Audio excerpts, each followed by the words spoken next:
In the summer of 2018, a teenage couple inexplicably vanished without a trace in Clinton Township, Michigan. Initially, some speculated that they were simply out with friends, taking advantage of the nice weather and spending quality time together. However, as time passed, concern grew into fear when the couple failed to appear. This fear escalated even further when a foul odor began to emanate from the family home. 18-year-old Danielle Marzeka had been dating 19-year-old Seren Bryan after meeting in the summer of 2017 at a mutual friend's bonfire. Seren had just completed high school, and the couple hit it off immediately. Danielle had attended Masonic Elementary School before enrolling in Kennedy Middle School and then Lakeshore High School. Described as a beautiful, caring, and kind woman, Danielle always put others before herself. Her friend Christian DeWiley recalled an afternoon when Danielle, instead of buying items for herself at the mall, gave money to a stranger who had clearly fallen on hard times. This was just the kind of person Danielle was. Seren was known for his sense of humor, always up for a prank and making his friends laugh. His family was exceptionally proud of him, admiring his light-hearted demeanor and quick, sarcastic wit. Seren, who loved his mother's home-cooked meals, often tried to recreate them for himself and Danielle. His mother, Diane, described him as sensitive and kind-hearted, much like Danielle. He would do anything for anyone. Unfortunately, Seren lived an hour and a half away from Danielle, but the distance didn't stop him from routinely traveling to Clinton Township to be with her. The couple wanted to be close, and in 2018, Seren moved into the home at the Roget Clinton Mobile Home Village, where Danielle lived with her father, Robert Sr., her 24-year-old brother, Robert, and her 14-year-old brother, Kevin. Though the living space was cramped, the couple made it work. Diane, Seren's mother, thought the world of Danielle, and Seren was deeply in love. Most nights, Kevin stayed with his girlfriend, and Robert came and went from the home. He had lived on his own in Detroit for a while before returning to live with his siblings and father. Neighbors reported that the family seemed like any other average family in the area. Neighbor Robert Rice commented, "We've seen the daughter and her boyfriend out, and the father going in and out. There's no suspicious activity, nothing alarming." On August 23, 2018, Danielle and Seren worked the late shift at National Coney Island, where they both worked as bussers with their friend Christian DeWiley. Around midnight, the couple was dropped home by Crescinda. The following morning, Crescinda sent a couple of text messages to Danielle, but she never replied. It was unusual, as Danielle was typically glued to her phone, even carrying her charger around in case she needed it. Crescinda tried to call, but the calls went unanswered. The same thing happened the following day, and that night Danielle and Seren failed to show up for their night shift. On August 25th, Clinton Township Police received a phone call from Robert. He reported that Danielle and Seren were missing, last seen on the morning of August 23rd. Initially, Danielle and Seren's loved ones wondered if they had simply gone off the grid and would eventually turn up. Danielle had done this in the past, disappearing for several hours or even a day, but she always remained active on Facebook Messenger and brought her phone charger. Emmanuel Wolf, a friend of Danielle, mentioned in the media that they were half expecting her to message them, telling them they were being dramatic and that she was fine. However, no such message ever arrived. The couple's friends pleaded for information regarding their whereabouts on social media, but it seemed no one had seen or heard from them. The days continued to pass, and Danielle and Seren remained inactive on Facebook. All their belongings still remained inside their shared bedroom. What struck those who knew Danielle as most suspicious was that she not only left behind all of her clothing, but also her mother Jill's necklaces, who had passed away from a drug overdose in 2011. There were peculiar differences in the bedroom. The pillows and blankets were missing, and a blue sheet on top of the bed had never been seen before by the couple's friends or family. The family and concerned friends searched for Danielle and Seren. Over the past few days, a foul odor had been emanating from the shed in the backyard. The smell became unbearable, so on August 26th, 14-year-old Kevin decided to investigate. The family had assumed an animal had crawled into the shed and died, but the truth was far more sinister. When Kevin opened the shed, a swarm of flies scattered, and the gruesome odor hit him immediately. He stumbled backward before peeking into the shed. Inside, he found 2 large black contractor bags in the rear corner. Kevin and his family were hesitant to approach the bags. They argued for about 5 minutes about who would open them. Eventually, Robert Sr. took out a razor knife and sliced open one of the bags. A human leg popped out, and both father and son recoiled in horror. They immediately called the police. As they waited on the porch for the authorities, Robert Sr. repeatedly asked his son, "Tell me it's not her." He had called the police department, informing them that he was sure he had found a dead body on his property. Investigators were directed to the family's home and the shed. The first officer on the scene described the search of the shed. "I didn't even step all the way into it. I could smell a very strong odor, an odor I've smelled before, coming from a decomposing body. A lot of flies were in the area." The shed contained a chaotic pile of items, with the bags in question located in the rear corner. The exposed area showed evidence of a decomposing body. In one of the bags, they found Danielle's body, and in the other, they found Seren's. Both victims were bound with duct tape around their wrists and ankles, and tape was also wrapped around their heads. It was later determined that the couple had been bludgeoned with a 27-ounce hammer and asphyxiated with the duct tape. Saren had been wrapped in 5 plastic bags, multiple black contractor bags, and store shopping bags, which were wrapped around his head. Danielle had been wrapped in 3 bags, with 2 bags covering her head.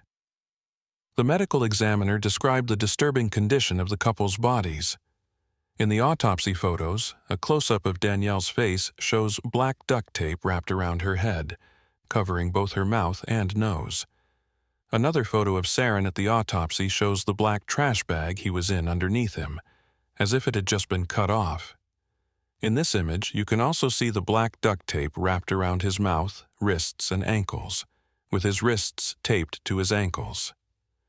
The cause of death for Danielle was asphyxiation and blunt force trauma to the head. For Saren, the cause of death was asphyxiation, with blunt force trauma as a contributory cause. The young couple had been attacked with such ferocity that their skulls were completely crushed. The discovery of their bodies shattered the lives of Danielle and Seren's loved ones. Madison Clark, a friend and co-worker, commented, "I'm upset. I think a lot of my friends are upset about it." Some suggested it might have been a suicide, but Madison strongly disagreed. "I'm like, no way this is a suicide." Investigators immediately identified a prime suspect, Danielle's brother, 24-year-old Robert Leo Marzeka. Clinton Township Police Detective Captain Richard Merrill commented, "We found some initial evidence that indicated the brother may have been involved, and then some more that centered us on his involvement in the case." This evidence came from a neighbor who reported seeing a white male driving a moving truck over the weekend. The neighbor observed him using a dolly to transport 2 large objects through her yard and onto the family's yard, believing the man was Robert. Moreover, in Robert's bedroom, investigators found blood-stained items, including clothing and tiles. By this point, Robert had disappeared around the same time as Danielle and Saren. As soon as their bodies were discovered, U.S. Marshals became involved in the search for Robert. They announced to the public to keep an eye out for him and his 1999 Ford E250 van, which was also missing. Robert's former employer was in the process of selling the van to Robert and his father, but had recently stopped receiving payments. Robert and Robert Sr. both worked as painting subcontractors. When the family fell behind on payments, the employer scheduled to pick up the van, but was informed by investigators that both Robert and the van were now missing. The employer provided a detailed description of the van and commented to the media, "He seemed a little troubled. I was trying to help him out financially. They seemed like good people. He seemed to have an alcohol problem, but he didn't seem to be violent in any way." When it was announced that Robert was the lead suspect in his sister and Saren's murders, those who knew the family were stunned. There were, however, some who noted warning signs. Madison told investigators that just a couple of weeks before Danielle vanished, she had confided in her and other friends about incidents where Robert had made her uncomfortable. She said, "Not just sibling rivalry, but actual discomfort." Robert had been suffering from mental illness issues that began after his mother's death in 2011. Following her death, Robert began hearing voices and acting peculiarly. On the way home from his mother's funeral, he quoted Bible verses and suggested his aunt should smoke marijuana. That same year, Robert was diagnosed with bipolar disorder, schizophrenia, and paranoia. Over the following years, he was hospitalized several times due to erratic behavior. Despite his diagnosis, Robert refused to believe there was anything wrong with him and refused to take prescribed medications, including Seroquel and lithium. In 2015, Robert was listed as mentally ill, and there was a petition to have him involuntarily committed to a psychiatric hospital. Dr. Bazifi Badagam noted in his documents that Robert threatened suicide, was aggressive towards others, had hallucinations, and was paranoid. In January 2018, the petition was dismissed, but another one was filed later, describing Robert as potentially harmful to himself and others. Erin Funk, the girlfriend of Danielle's other brother, Kevin, filed the petition after disturbing incidents at the family home. She wrote that Robert had been physically fighting with his brother and father and frequently kicked in bedroom doors. She also noted his refusal to shower and neglect of his appearance.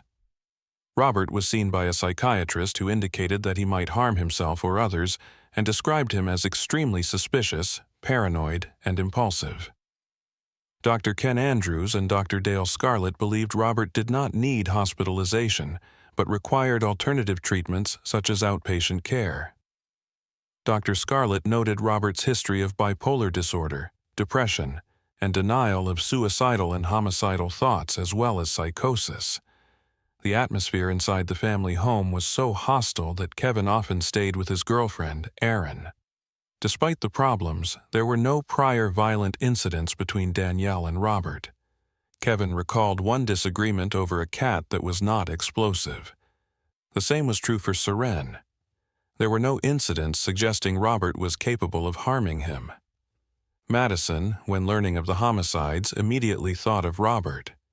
David Reber, Robert's cousin, reflected, "It's obviously a very emotional time for the father, who is faced with the possibility that his one son, the assumed killer, is gone and his daughter has passed away.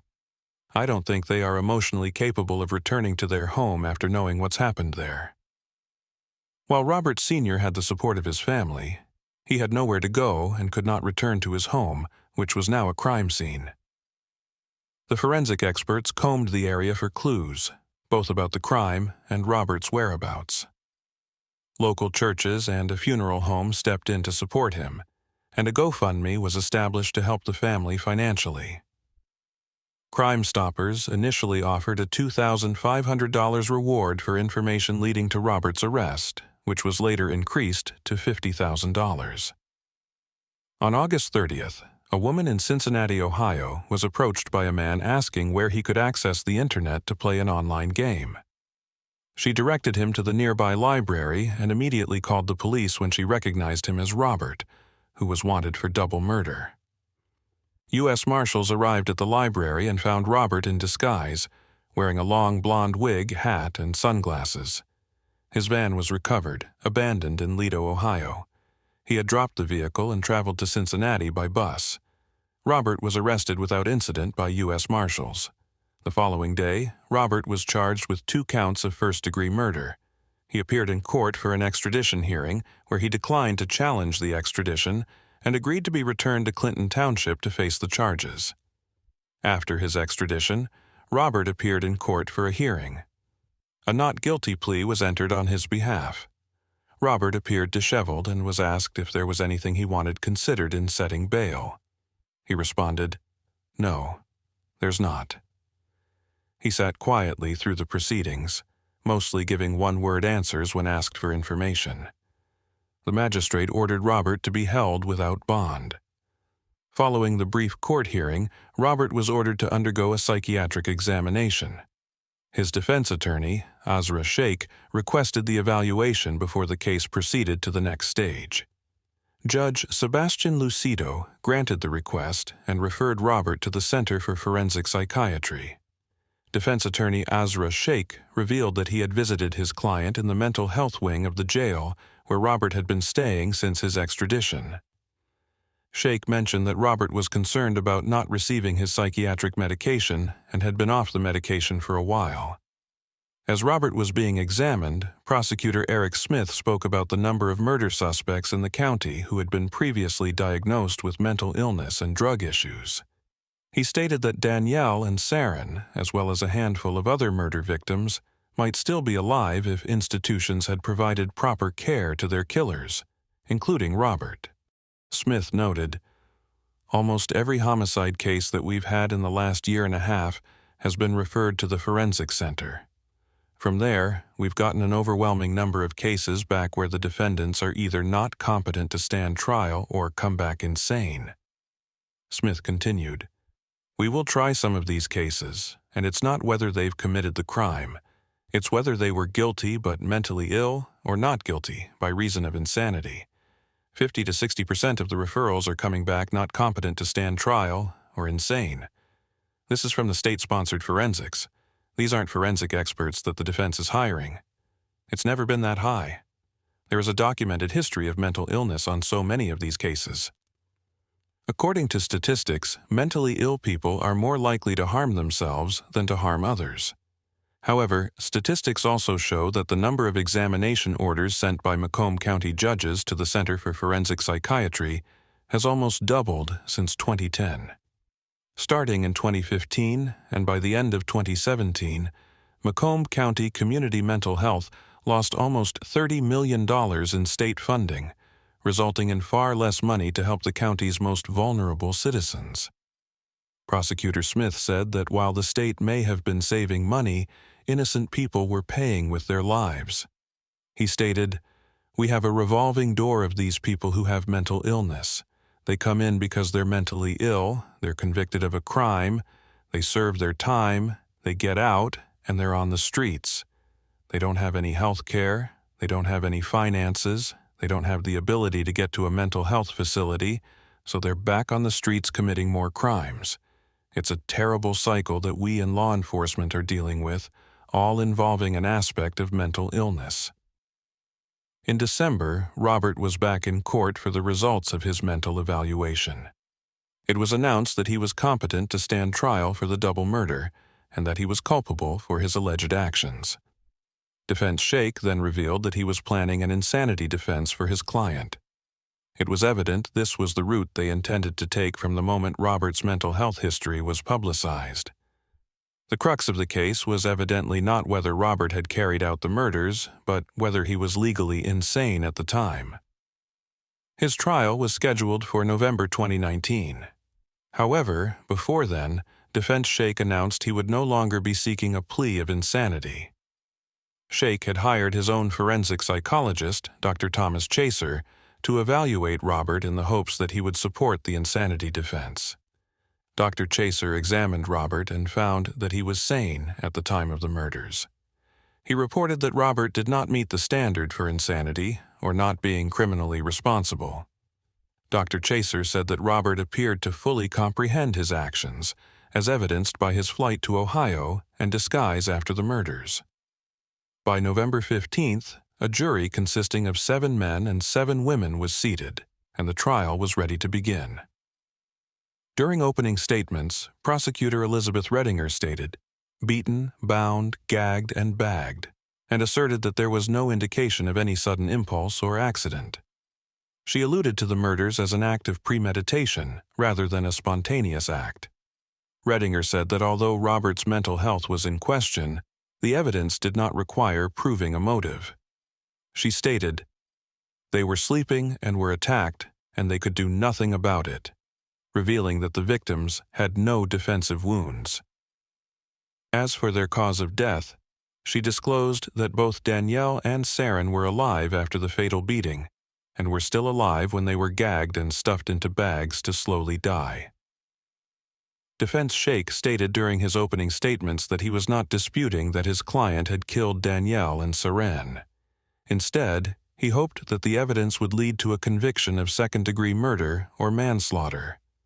Sheikh argued that without a motive, the murders could not be considered premeditated, stating, "From the suspect's point of view, what would he have to gain by murdering the victims? The prosecution has not been able to find one iota of a motive." After the final witness testified, closing arguments were presented. Prosecutor Cataldo slammed a binder against a table, displaying the full rage of Robert on the night of the murders. He said that Danielle and Saren had no chance to survive the attack after being struck on the head with a sledgehammer. Cataldo argued that Robert's actions following the murders, including cleaning up the crime scene and fleeing, were evidence that he was well aware of what he was doing.